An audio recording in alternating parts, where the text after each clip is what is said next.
కృష్ణా పుష్కరాల పనులు ఈ నెల 20 నాటికి పూర్తి చేయాలనే లక్ష్యంతో అధికార యంత్రాంగం శ్రమిస్తోంది. పుష్కరాల నిర్వహణపై ప్రభుత్వం ఏర్పాటు చేసిన ప్రత్యేక అధికారి పనుల్ని నిరంతరం పర్యవేక్షిస్తున్నారు. ఘాట్ల నిర్మాణం, భక్తులకు మౌలిక సదుపాయాల కల్పన, రవాణా, వసతి, దేవాలయాల సందర్శన వంటి అంశాల్లో అసౌకర్యం లేకుండా చేసేందుకు ప్రయత్నాలు చూస్తున్నారు.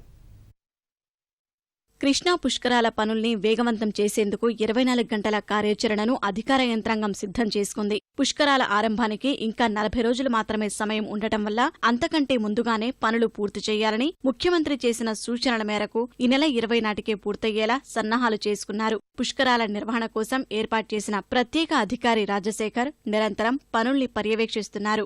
జలవనరుల శాఖ, దేవాదాయ శాఖ, రహదారులు, భవనాల శాఖ, పంచాయతీరాజ్, మున్సిపల్ విభాగం, వైద్యారోగ్య శాఖ 24 గంటలు పనులు చేపట్టాలని నిర్ణయించారు. ఈ శాఖలన్నీ కలిసి 959 పనుల్ని వేగంగా పూర్తి చెయ్యాలని సంకల్పించారు.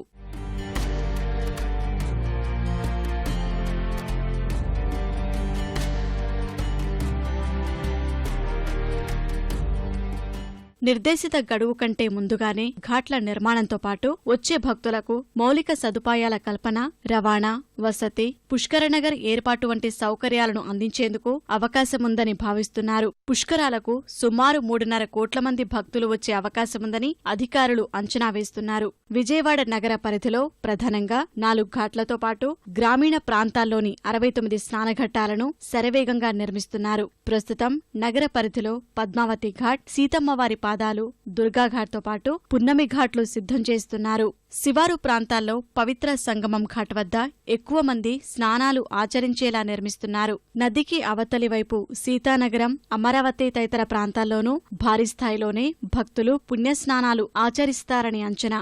భక్తుల రద్దీని నియంత్రించేందుకు ఘాట్లను ఏబీసీ కేటగిరీలుగా వర్గీకరించాలని నిర్ణయించారు. ఉత్తరాంధ్ర, ఉభయ గోదావరి జిల్లాల వైపు నుంచి వచ్చే భక్తులు, గుంటూరు, దక్షిణ కోస్తాంధ్ర వైపు నుంచి వచ్చే భక్తులు, తెలంగాణ వైపు నుంచి వచ్చే వారి కోసం వేర్వేరు చోట్ల పుష్కర నగర్లను ఏర్పాటు చేయనున్నారు. విజయవాడ నగరం పరిధిలో 15 పుష్కర నగర్లు, మొత్తం 39 పుష్కర నగర్లను భక్తుల వసతి కోసం నిర్మిస్తున్నారు.